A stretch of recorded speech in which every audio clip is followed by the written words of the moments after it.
Hello everyone, welcome to my channel Pages of Vibha's Life.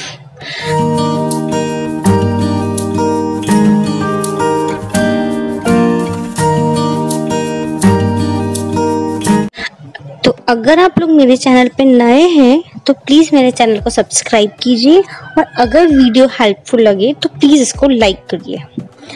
तो हम आते हैं हमारे टॉपिक पे। जैसा कि थंबनेल से आपको पता चला होगा कि हम किस टॉपिक पे बात करने वाले हैं, या आप सर्च करके अगर मेरे इस वीडियो तक पहुंचे हैं, दैट मीन जो प्रॉब्लम मैंने फेस करी थी उसी प्रॉब्लम से आप भी गुजर रहे हैं। तो हम यहाँ पे बात करने वाले हैं कि जब हम लोग ईयरिंग पहनते हैं और ईयरिंग पहनने से जो इन्फेक्शन होता है उसको हम कैसे क्योर कर सकते हैं। तो पहले मैं मेरी बात करती हूँ कि मुझे ये प्रॉब्लम क्या थी, कैसे थी और फाइनली ये कैसे क्योर हुई है। तो आपको ये वीडियो एंड तक देखनी पड़ेगी बिकॉज मैं इसमें आपको 3 चीज़ें बताने वाली हूँ। आपको क्या दिक्कत है तो आपको क्या करना है, इस तरह से ये 3 चीज़ें रहेंगी, क्योंकि ईयर्स में 3 तरह की प्रॉब्लम्स मैंने फेस करी है। तो अगर वो 3 में से आपको कोई दिक्कत है तो आप उसको इस तरह से क्योर कर सकते हैं। तो वीडियो में आपको बने रहना पड़ेगा।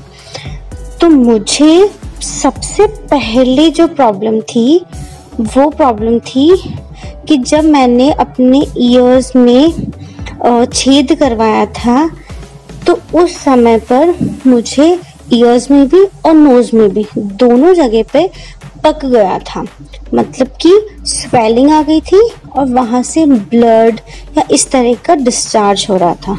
तो उसको क्योर करने के लिए तो एकदम देसी नुस्खा जो मेरी मम्मी ने मेरे लिए किया था, सरसों का तेल हल्का सा वार्म करके उसमें हल्दी डाल के एंड देन कॉटन से उसको इन्फेक्शन वाले एरिया पे लगाया था। तो ये चीज़ तो एकदम, अगर आपको इस तरह की प्रॉब्लम हो कि आपको स्वेलिंग आ रही हो या आपको ब्लड वहाँ से डिस्चार्ज हो रहा हो या येलोइश वहाँ पे इन्फेक्शन हो रहा हो या थोड़ा आपको मतलब घाव जैसा हो रहा हो, बेसिकली घाव हो रहा हो, तो आप उसके लिए सरसों का तेल और हल्दी इसको लगा सकते हैं। रात को सोते टाइम भी लगा लीजिए, दिन में अगर आप लगा सकते हैं, कहीं जाना नहीं है, उस घर में रहना है तो आप उस तरह से घर पे भी लगा सकते हैं। इसका कुछ ऐसा है नहीं कि आपको कब लगाना है, कैसे लगाना है, तब तक इसको कंटिन्यू रखना जब तक आपका ये चीज़ क्योर नहीं हो जाती। तो पहली चीज़ तो ये है।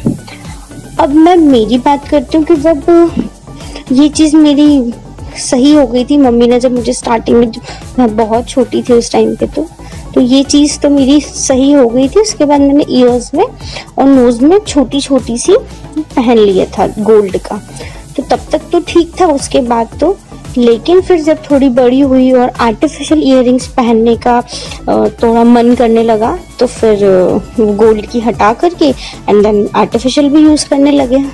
तो जब आर्टिफिशियल यूज़ करने लगी तो मुझे प्रॉब्लम स्टार्ट हो गई ईचिंग की। मुझे ईयर्स में बहुत ईचिंग होती थी और ईचिंग के साथ साथ डिस्चार्ज भी होता था वाइट कलर का या लाइट येलो कलर का। अगर मैं ईयरिंग फिर भी पहन रही हूँ तो मुझे वहाँ पे ड्राई स्किन आके फिर वो थोड़ा पस जैसा हो जाता था। तो इस तरह की सारी प्रॉब्लम्स मेरे साथ चल रही थी। तो इन सब के चलते हुए मैंने फाइनली ईयरिंग्स पहनना ही छोड़ दिया था। बहुत ज़रूरी जहाँ आता था ओकेजनली मैं वहाँ पे ईयरिंग्स वेयर करती थी और वो थोड़ी सी देर के लिए। और इसी के चलते मैंने अपनी शादी के टाइम की ज्वेलरी में भी ईयरिंग्स छोटे बनवाए कि मैं बड़े बनवा लूँगी तो मैं तो पहन ही नहीं पाऊँगी। तो इस तरह से मतलब मुझे लगता था कि ये चीज़ तो अब ठीक होगी ही नहीं, तो मैं छोटे या कभी पहनना कभी नहीं पहनना ऐसे करके काम चलाती थी।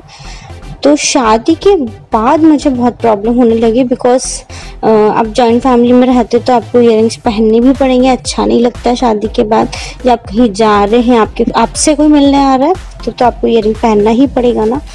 तो मैं बहुत परेशान रहती थी, अपना ईयरिंग्स से बाहर रखती थी, कोई आया तो फटाफट से पहन लिए, रात को तो हटा के ही सोती थी। तो इस तरह की प्रॉब्लम, और हैवी ईयरिंग्स तो मैं पहन ही नहीं पाती थी। और ये सिर्फ आर्टिफिशियल नहीं, मुझे गोल्ड से भी प्रॉब्लम होने लग गई थी। तो अगर आर्टिफिशियल से होती तब तक तो चलता है, पर गोल्ड से भी तो फिर आप कुछ पहन ही नहीं पा रहे हो। तो बेसिकली मैं ऐसे हो गई थी कि अब ये ठीक नहीं होगा ऐसा। तो इस स्टेज एक मैं आपको बता चुकी हूँ कि अगर आप लोगों को इस तरह की दिक्कत आ रही है इन्फेक्शन की, तब हल्दी और सरसों यूज करेंगे। सेकंड दिक्कत मैं आप लोगों को बताती हूँ कि अगर आपका कान का छेद छोटा है, होल जो है वो छोटा है, दैट मीन्स कि अगर आप कोई ईयरिंग उसमें पहन रहे हो और उसका जो डंडी होती है जो आप उसके अंदर डालते हैं, अगर वो मोटा है और आपका ईयर का जो होल है वो छोटा है, तो फिर आपको उसको ज़बरदस्ती डालना पड़ेगा और एयर पास होने की बिल्कुल भी जगह नहीं रहेगी। तो ये भी एक दिक्कत देता है। तो ये चीज़ भी मेरे साथ थी, तो उसके लिए मुझे मेरी मम्मी ने ही बताया था, उन्होंने ही पहनाया था मुझे वाली चीज़। तो जो मोर के पंख होते हैं उसका जो वाइट पार्ट होता है नीचे की तरफ, जहाँ से मोर पंख पकड़ते हैं नीचे से, उसका एक छोटा सा टुकड़ा लिया, उसके ऊपर का जो उसका कवर था उसको पील किया, उसको हटाया और उसके अंदर इट्स थोड़ा सॉफ्ट फॉर्म जैसा हल्का सा, जिसको आप नाखून से अगर दबाएंगे तो फिर वो थोड़ा दब जाएगा। तो आप उस वाले फॉर्म को थोड़ा सा टुकड़ा लें जो आपको ईयर में पहन पाओ, इतना टुकड़ा, और उसको अपनी 2 फिंगर के बीच में रब करके उसको पतला करो, जितना पतला कर सकते हो। देन आप उसको अपने ईयर्स में या नोज में जहां आपको प्रॉब्लम हो रही है आप उसको पहन लें। उसको पहन के रखना है और उसका बेसिकली ऐसे बोला जाता है कि आपने उसको पहना, देन आप जब भी वाटर उसके ऊपर आएगा, फेस वॉश करोगे, नहाओगे जब भी, तो वो जो मोर का पंखा जो वो है डंडी, वो फूलती है पानी से। तो जब वो फूलती है तो वो आपके जो होल है उसको थोड़ा बड़ा कर देती है। और मुझे लगता था कि ऐसा तो नहीं होता होगा ना, तो बट ये वर्क किया मेरे लिए, तो ये सच में वर्क करता है। तो ये चीज़ अगर आपको प्रॉब्लम है तो आप इसको ट्राई कर सकते हैं। आपको ऐसा नहीं महीने 2 महीने इसको पहन के रखना है, आप 15 दिन पहने, बीच में अगर नॉर्मल कुछ भी और पहन ले फिर वापस पहन ले। और ऐसा नहीं कि 15 दिन कंटिन्यू ही पहनना है, हटा भी सकते हैं, कहीं जाना है कुछ पहनना है, तो उस तरह से आप इसको अपनी कन्वीनियंस के अकॉर्डिंग कर सकते हैं। उसके बाद हम बात करें कि जो मुझे बहुत ईचिंग होती थी ईयर्स में, तो ईचिंग के लिए तो मुझे कुछ समझ ही नहीं आया था। और फाइनली बस मुझे था कि अगर मुझे ईयरिंग पहननी है तो मुझे पेन तो बेयर करना ही पड़ेगा, इसके अलावा और कुछ नहीं हो सकता, ये मेरे साथ ही रहने वाली है चीज़, मैं ईयरिंग्स के लिए बनी नहीं हूँ। इस तरह का मैंने अपना माइंडसेट कर लिया था। तो हुआ ये कि जब मेरी प्रेगनेंसी चल रही थी, तो प्रेगनेंसी के टाइम पे मुझे फेस पे और रेडनेस और ईचिंग की प्रॉब्लम हो गई थी। तो उसको मैं दिखाने के लिए डॉक्टर के पास गई, तो उस टाइम पे मेरे ईयर्स में भी हल्की फुल्की ऐसे ईचिंग सी थी। जो मैं ईयरिंग्स तो मैंने नहीं पहन रखे थे, फिर भी मुझे ईचिंग थी।